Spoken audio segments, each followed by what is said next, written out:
Hey everybody, welcome back to Guitar Street, and today we are reviewing one of my favorite pieces of equipment, the Zoom LiveTrak L-8. And in fact, I've been using this for so long and I liked it so much that I decided to get its bigger brother. This is the Zoom LiveTrak L-12. So in this video, we'll be taking a look at both of these mixers. Both of these incredible mixers, the LiveTrak L-8 and the LiveTrak L-12. And why I decided to upgrade to the L12. Hey friends, welcome back to the channel. If you're new here, my name is Sheng Li, and on this channel, Guitar Street, I aim to share useful guitar lessons and as well as tips and tricks to help you become a better guitarist and musician. So this is the Zoom LiveTrak L8, and on first glance, if you're new to a mixer, it looks very complicated. But I'm gonna walk you through and you see that it's actually not that difficult to use. Okay, now first of all, my favorite feature of this device is that it can be powered with batteries, which is very important to buskers like myself. Or sometimes when we go out to perform, there simply is no easy way to get a power source. So it can be powered by using batteries, AA batteries. But if you do that, this unit can only last for approximately 2 hours. If you use it with the USB cable and use a power bank to power this thing, you will run out of battery before this mixer does. I say this because I've not run out of battery on the mixer before my performance has ended. So that says a lot. So here I'm using a simple 10,000 milliampere hour battery, right? You can just plug it in, make sure that your power bank is on, okay? And you can just turn on the power over here, right? So we'll go ahead and turn that power on, and you will see that the device is powered up. Okay, there we go. So when it's powered up, this is what the device looks like. So this mixer has 6 channels, 6 combo jacks, along with 2 channels that you can use for, you know, like 1/4 inch or even like a phone, right? So it's very simple because what you need to realize is that the master out, this is basically what you can use to plug out into a mixer using an XLR cable. And I've just done that right here. And this is connected to my portable amp over there, which is the Bose S1 Pro Plus. So the mixer operates fairly simply. You have a couple of jacks that you can use. So number one, what you want to do is you want to set all the faders to 0 or to negative infinity, and then you want to plug in your cables, right? So here I have an XLR cable for my microphone. Plug the other end into my microphone, and then when you start to speak into it, you're gonna want to adjust the gain. So because this doesn't quite have the same gain staging, what I like to do is just to put it to 0 and then adjust the gain until I get like -5 or -10. Then I think I'm roughly at the right level. Okay, so now on the right hand side, when you start to push up the level, then you realize that there is sound. So already, you know, like it's been like less than 1 minute and I'm already setting this up. So you can see that this is actually very, very effective in a live setting. Okay, next features that you need to know is that you can set the EQ, right? So you have highs, mids, lows. For example, if we exaggerate it and make my voice very bright, you can hear that on the highs. It's a little annoying, so we'll make it back to flat, right? The mids, you can increase the mids as well. Oh, it's kind of strong there. Okay, you can also increase the lows, or my voice is kind of boomy sometimes, so you can reduce the lows. Or if you find that it's really too boomy, you can use the low cut. Right? So all this is fairly simple to use. And the next one is on effects, right? You have the effects, and then you can increase the effects, the volume of the effects, then you will have your reverbs. And what I like about this is that it has lots of different kind of effects. So if you just click into effects over here, you see you have hall 1, hall 2, room, plate, right? So for example, delay. Take a look how the delay sounds. Okay, so it's really a very easy all-in-one kind of mixer. And I say mixer because of course you have your mixer and you have the ability to custom mixers as well. But for this review, we won't go into detail for this because I also don't really use that much. Okay, so we have effects, and then the next feature that I really like is the recorder feature. Okay, but before that, the reason why you would get a mixer like this is because you probably have only one amplifier, and then on your amplifier you likely only have 2 channels, if not 3. So that makes it kind of challenging because sometimes when you play with a friend, for example, I play with my friend Corinne a lot, and she is on keyboards and singing, right? Whereas I'm on singing and guitar. So already 2 of us, we have 4 inputs. So something like an amplifier like this wouldn't be sufficient. And that's why we need a mixer like this. So for the 2 of us, it's very simple. We would plug in our inputs all in here, and then we would set them at the right gain levels, and then we are good to go. So already you can see the benefits of this is really very helpful. And to top it off, the cherry, the icing on the cake is really that it allows for recording. So right here you see recording, and if you look at the back here, you have a SD card slot. Insert a SD card. Right here I have a 64GB SD card. You might have to format it. What it can do is it can record down what you are basically singing, right? So here I just have to click until it becomes a red color. Click on the tracks that you want to arm, and then go on recorder, click on this record button. Okay, and then when you're ready, just click play. Testing 1, 2, 3. This is a testing recording. How am I sounding? How am I sounding? So that's a simple recording. Once you're done, we can click stop.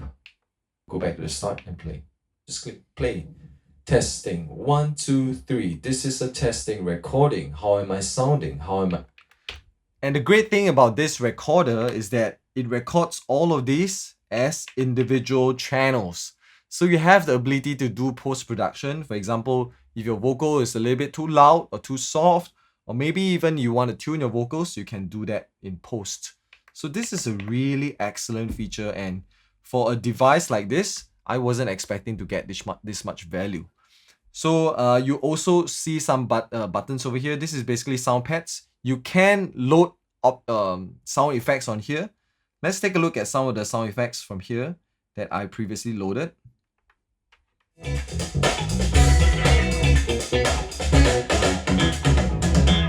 Right, you have that. So you could do a little bit of fanfare or DJing on the fly, right? I think here I have a bit more. Right,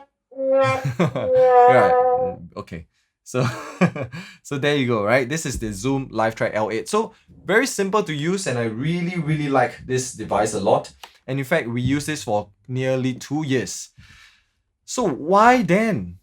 Why then do I need to upgrade? Now the reason is because when we go for performances, many times we are doing everything ourselves. So that means that when it comes to adjusting settings, we have to do it ourselves. This is not so much of a problem, except when it comes to reverb. For example, when I'm talking, I kind of want to, sound neutral. Well, let me cut the highs, it's a bit too much now. When I'm talking, I kind of want it to sound natural, and I don't want it to have the reverb effects. But when I'm singing, this is too dry. Hey Jude, don't let me down. I kind of want a little bit of effects, right? Hey Jude, da da da da. There you go. But then if I'm talking to you like this, it can quickly get very distracting. So I have no way of cutting the reverb other than going to the mixer and dragging this down manually. And when I want to start singing, pushing this back up again. So this is, quite frankly, a little unacceptable for us. This is quite frankly a little unacceptable for us. So, but we've been using this for the smaller gigs where we can really just manage this ourselves, and maybe accept a little bit of reverb when we are talking in between songs. So that's really the first con of the Zoom LiveTrak L-8. It doesn't have the ability for you to plug in a foot switch at the back of the mixer in order to allow you to toggle the reverb. So that's one. Number two are these monitor outs and this master out port. You can see that there is a headphone jack over here.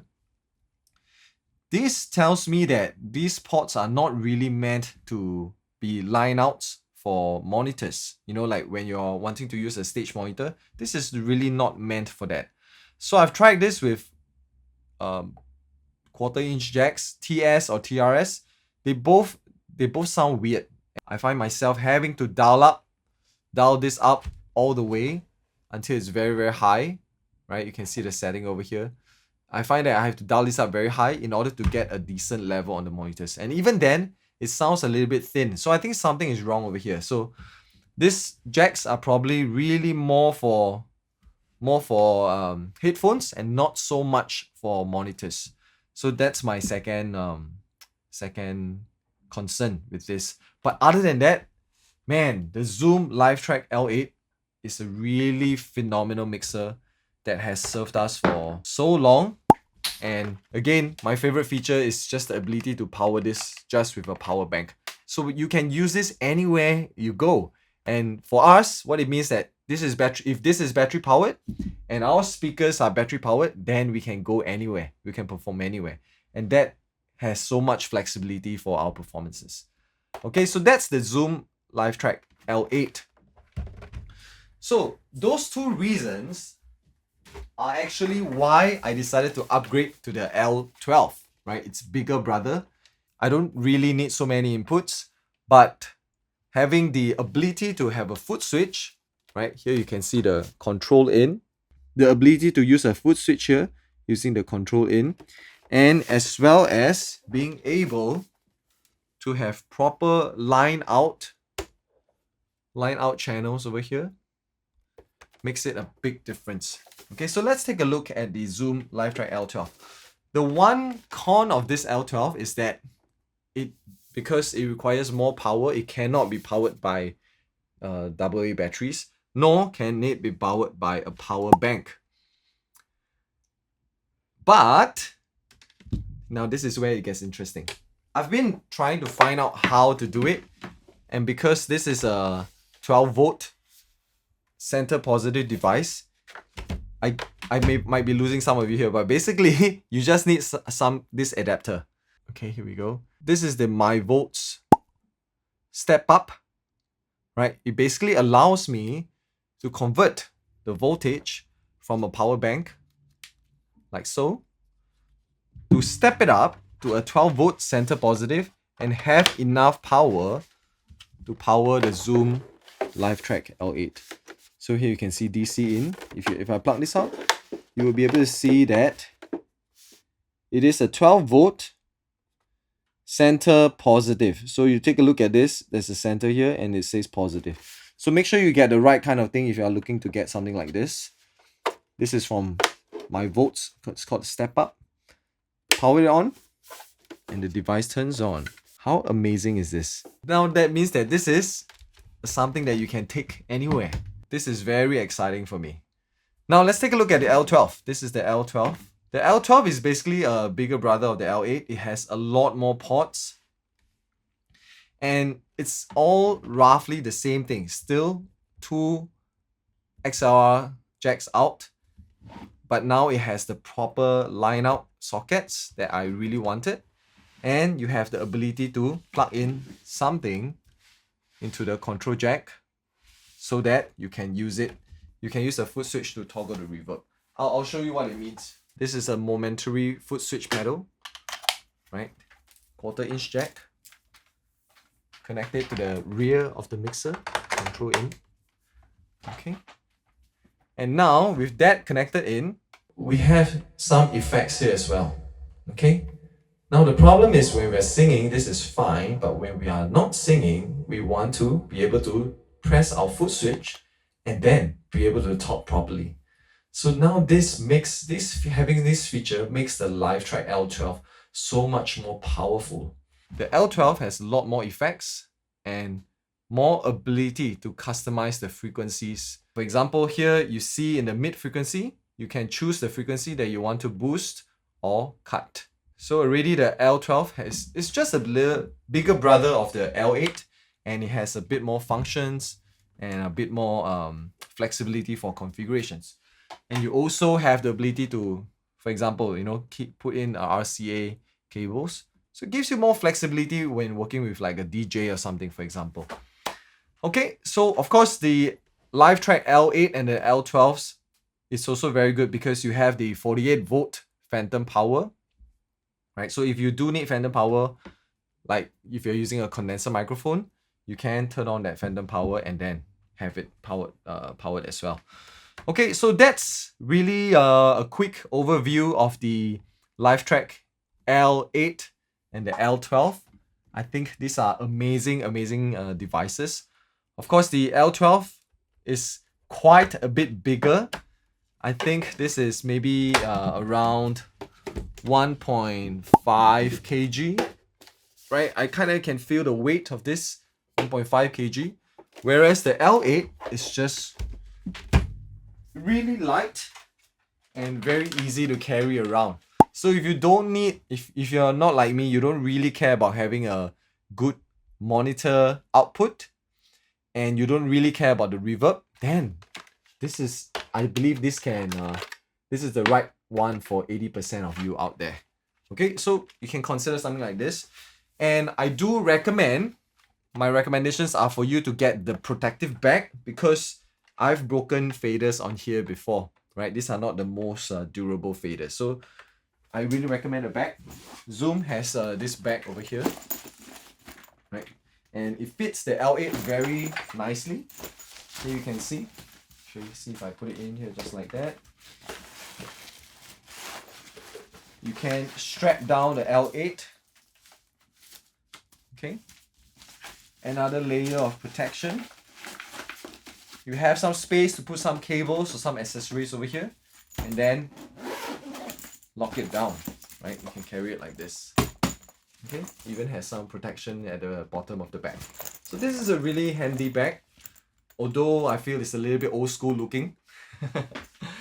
The L12 shares the same bag with the L20. So that means that the bag is quite a lot bigger.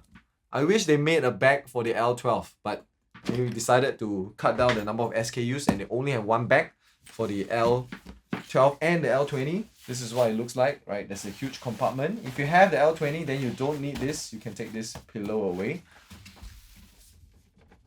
Right, so here you can see it goes in nice and snug, as it should. Then you can cover it down and you can then clip it tight. Okay, so you can see that the faders, everything will be protected in this manner, right? You have some space over here, right? You have more, it's like kind of like a small luggage. I have a strap over here. Okay, you have that, and then you can zip it up, and there you go. Okay, off you go. This also look like really durable zippers, and this is a semi-hard case. But wow, this is so much bigger than the L8. But you know what? If you do need a mixer, and this mixer can record everything that you are playing live, and imagine the possibilities. If you do need a mixer and you are driving, right, you don't mind the extra weight, this may be a great solution as well. Alright, so that was it. A little bit longer than I had hoped, but the L8 and the L12 are both really feature-rich, really competent and clean sounding live mixers that you should consider to be part of your arsenal. Right, my name is Sheng Li and thank you so much for tuning in to Guitar Street. If you want to, you can check out here, click here for more useful gear reviews like this, and hopefully you can use some of them and improve your performances. See you in the next video.